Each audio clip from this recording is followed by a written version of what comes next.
Are you a people pleaser? If so, keep watching because this video is for you. So what is a people pleaser? Basically, it is someone that constantly gives their power away. They let other people control the narrative, the conversation, the relationship. And they're doing it because they actually need two things.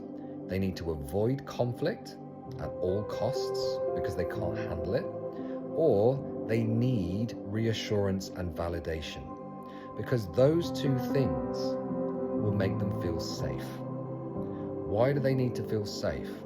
Because typically they have come from households, environments, groups as a kid where they weren't safe. They didn't get the love, the reassurance, or the safety they needed. It was a very unpredictable environment. Maybe the father drank and came home drunk and started laying into people. Maybe they didn't get that love and reassurance that they needed. Maybe they're bullied by their siblings. Whatever it is, they learned that this is the way to essentially keep safe. So why do they need to do that? Again, you've heard of fight, flight, or freeze. But there is a fourth option there, and that is fawn. Now, the reason that they've gone for that is because they couldn't fight. Maybe they were young. They didn't have the strength to overpower that parent or that teacher, whoever it was. They couldn't run. It's where they live. They have to keep living there. They couldn't hide.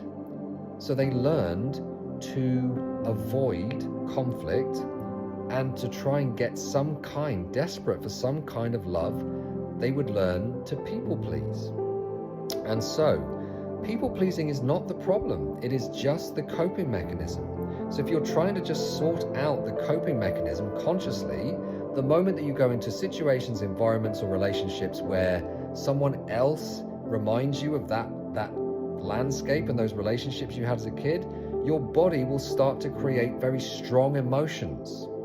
And those emotions, whether they're trauma responses or anxious patterns or self-esteem, wounds, whatever it might be, you will instantly start to do those coping strategies again. And you might beat yourself up afterwards, but you just can't stop because your nervous system doesn't feel safe. So by default, you do what you've always done and you get the results you've always got. The good news is you do not have to live like this. I've been a therapist for almost 10 years and I've helped so many people, hundreds and hundreds of people, to overcome this permanently. And it doesn't take a long time.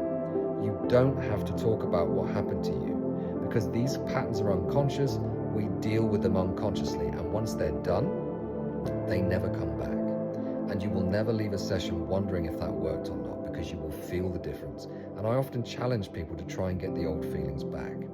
So we have to deal with this one thing at a time, with the traumas, the things that happened, the protective mechanisms that are formed, the triggers that you now have, and the beliefs that create that negative self-esteem, that low, self-worth. So if you're ready to invest in yourself and you really want to change, I want to help you. So do get in touch, send me a private message, or just click on the website link in the comments, and I'd be honored to help you to sort that out. I look forward to hearing from you.